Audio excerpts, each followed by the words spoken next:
Hai semuanya, selamat datang kembali di Story Point Studio.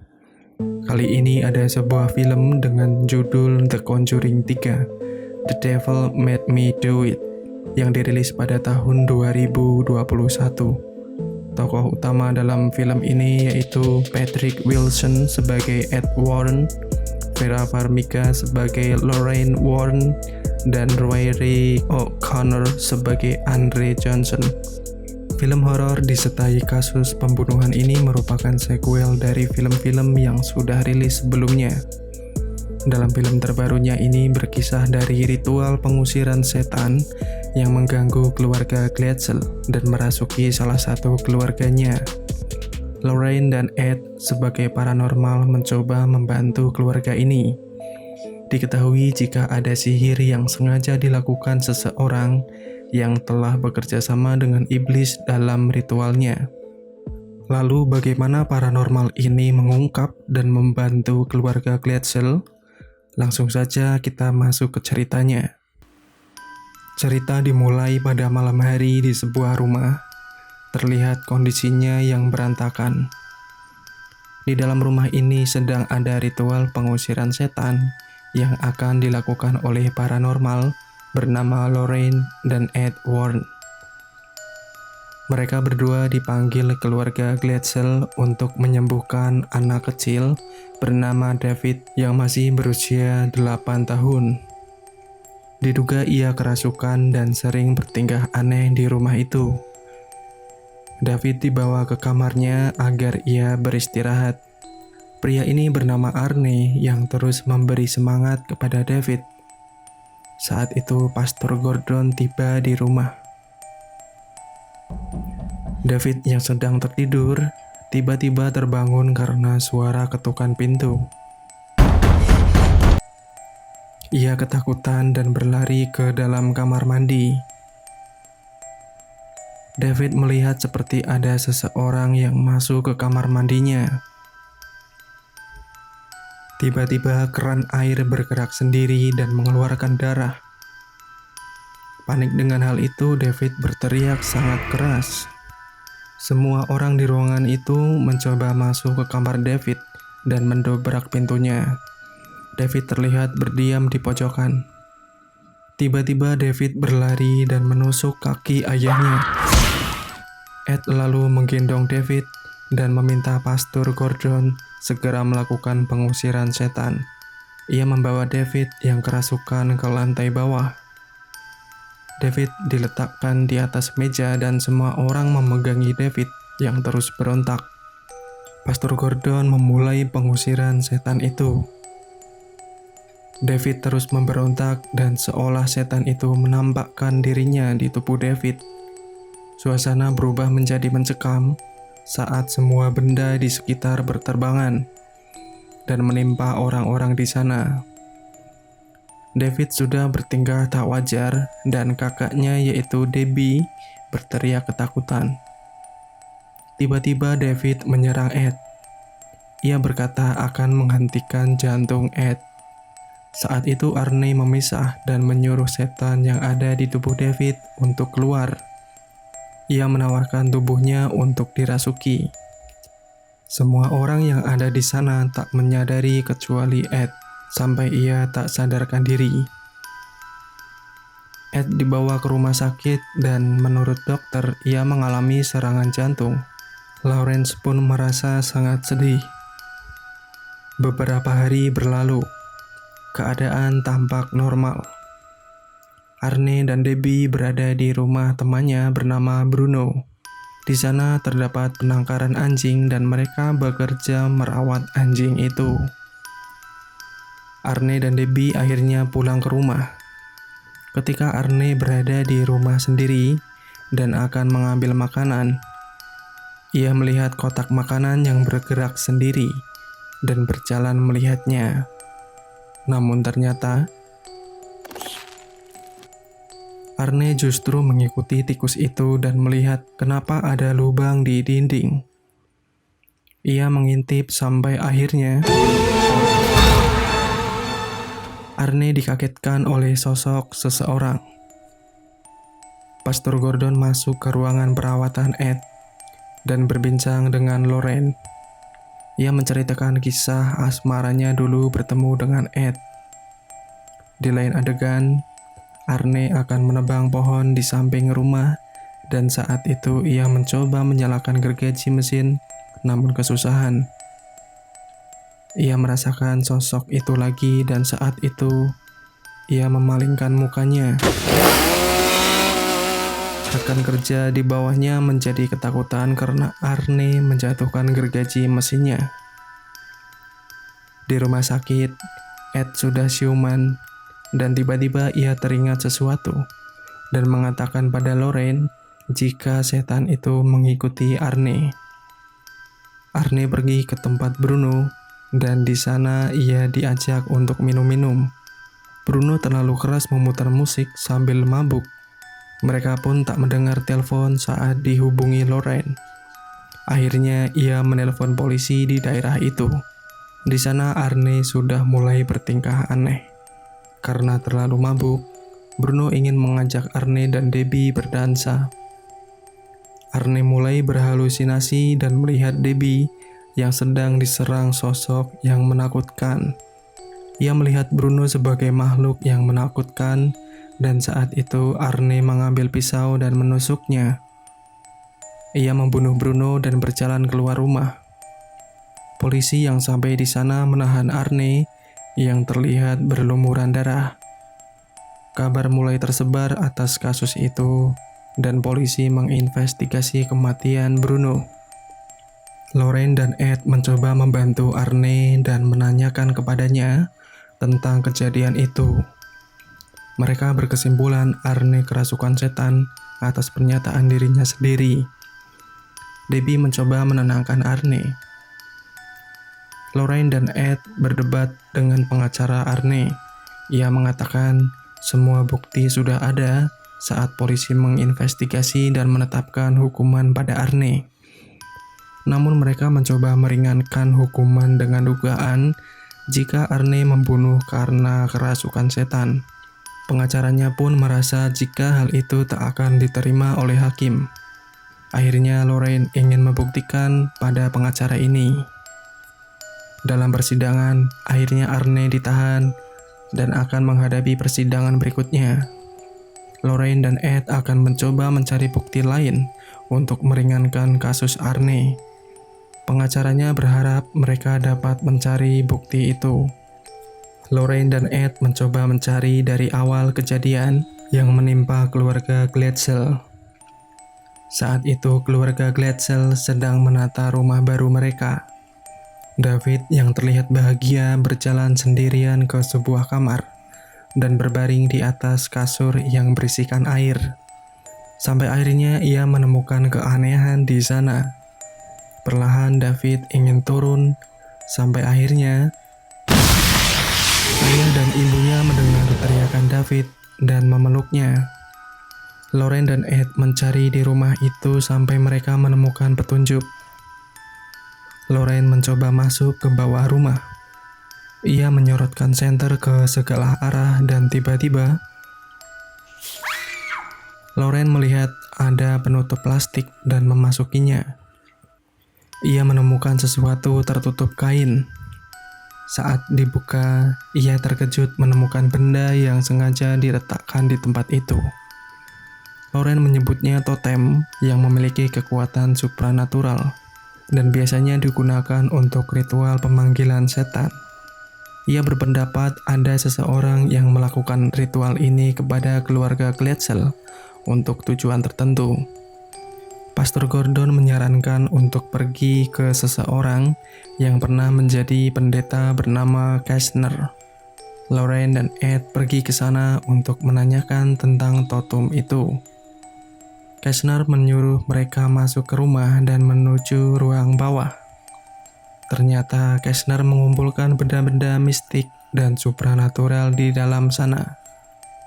Di dalam tahanan, Arne sedang membersihkan lantai. Dan saat itu terlihat ada seseorang yang sedang melakukan ritual dengan menambahkan foto Arne di sana. Arne tidak sengaja menumpahkan ember. Saat ia ingin mengambilnya, Ia dikejutkan orang di sana yang terbangun dan tiba-tiba Arne pun ditahan oleh petugas karena membuat keributan di sana. Di kantor kepolisian ada seorang anggota yang meminta bantuan Lorraine dan Ed. Ia menemukan totem seperti yang Lorraine temukan dan berharap mereka dapat menjelaskannya. Anggota polisi ini masih mencari keberadaan salah satu perempuan yang belum ditemukan. Mereka mulai menuju ke lokasi tempat kejadian. Lorraine berkeliling di tempat itu dengan jimat yang dipegangnya. Ternyata ia dapat melihat dimensi alam lain dan seketika suasana berubah. Lorraine mendengar sesuatu di belakang pohon. Ada 2 orang perempuan yang berlari di sana, dan salah satu dari mereka seperti kerasukan setan. Ia membunuh temannya sendiri dengan menusuk berulang-ulang.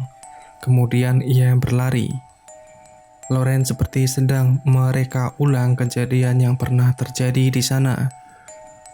Ed sudah tak sanggup mengejar Lorraine sampai akhirnya ia berada di tepi jurang. Dan saat itu Lorraine ditarik menuju jurang dan dengan sigap Ed menarik Lorraine dari sana. Ia mengatakan jika perempuan itu berada di bawah sana sampai tim dari kepolisian menyisiri tempat itu dan menemukan bukti di sana. Polisi mulai percaya pada apa yang dikatakan Lorraine dan Ed. Di malam itu, Debbie yang mencoba menghubungi Ed karena ia takut Arne akan bunuh diri di sana. Namun tiba-tiba telepon mereka terputus. Di dalam tahanan, Arne diberi sesuatu oleh salah satu petugas di sana. Ia terlihat seperti orang gila karena terus berhalusinasi. Arne mencoba berdoa dan membuat lingkaran dari cairan yang diberi petugas. Lorraine dan Ed menuju ke sebuah kamar mayat dengan tujuan ia dapat informasi dan mencoba masuk ke dimensi alam lain lagi. Ada beberapa mayat di ruangan itu dan Lorraine mencoba mencari salah satunya dengan memegang tangan dan mencoba masuk ke alam lain lagi. Akhirnya dengan penglihatannya, Lorraine menemukan ada sebuah altar dan ritual yang sedang dilakukan oleh seorang perempuan. Perempuan ini sedang melakukan sesuatu pada Arne agar ia bunuh diri. Lorraine mencoba menghentikan ritual perempuan ini dan akhirnya berhasil. Ia bertatapan langsung dengannya. Tiba-tiba lampu padam dan salah satu mayat yang ada di sana berdiri. Lorraine masih berada di alam lain dan Ed menyuruhnya untuk cepat kembali. Akhirnya mereka berhasil selamat. Lorraine dan Ed kembali menemui Debbie dan saudaranya.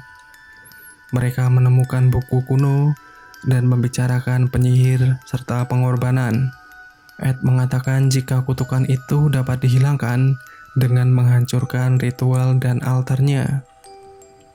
Tiba-tiba Ed pingsan dan berada di dalam kamar. Saat Ed terbangun, ia keluar dari kamar dan menemukan benda yang dipakai Lorraine. Ed terkejut karena tiba-tiba ada perempuan di sana. Dari arah lain terdengar suara dan ternyata itu salah satu mayat hidup sebelumnya. Ed mencoba mengusir dan akan menusuknya, namun ternyata itu adalah Lorraine. Pikiran Ed sudah dimanipulasi perempuan tadi untuk membunuh Lorraine. Lorraine menemukan vas bunga dan ia mencurigai sesuatu. Bunga itu tampak kering dan ternyata di dalamnya terdapat totem. Mereka harus segera menemukan perempuan itu. Dengan mengendarai mobil, Lorraine menuju tempat pendeta Kastner sendirian. Ia berharap Kastner dapat membantu menerjemahkan salah satu bagian dalam sebuah buku. Kastner mengatakan jika ada sebuah kutukan dan harus ada 3 pengorbanan. Ia ingin menunjukkan pada Lorraine di ruangan bawah lagi. Di satu sisi, Ed mencurigai sesuatu. Saat itu, ia menemukan sebuah tempat yang mungkin digunakan perempuan ini untuk melakukan ritual. Dan tempat itu adalah rumah dari pendeta Kessner. Karena terburu-buru, Ed lupa membawa obatnya. Kessner membawa album foto dan menceritakan kisahnya pada Lorraine. Dengan terkejut, di dalam foto itu ada perempuan yang tak asing bagi Lorraine. Ternyata itu adalah putri dari Kessner. Ia mengatakan ada sebuah lorong di bawah tanah dan altar di sana. Ia menyuruh Lorraine untuk menghancurkannya. Saat itu putri Kessner berada di sana. Ia berjalan ke Kessner dan membunuh ayahnya sendiri. Lorraine terus berjalan menuju altar. Sampai ia menemukan tempat itu dan melihat banyak benda mistik di sana.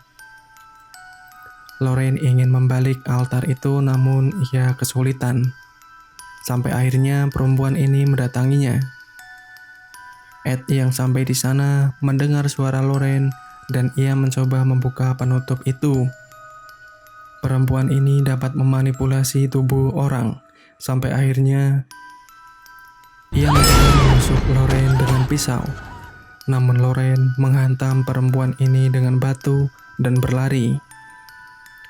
Ed yang sudah di bawah mengira jika itu Lorraine, sampai ia dikendalikan. Perempuan ini mencoba menyalakan api dan melakukan ritualnya.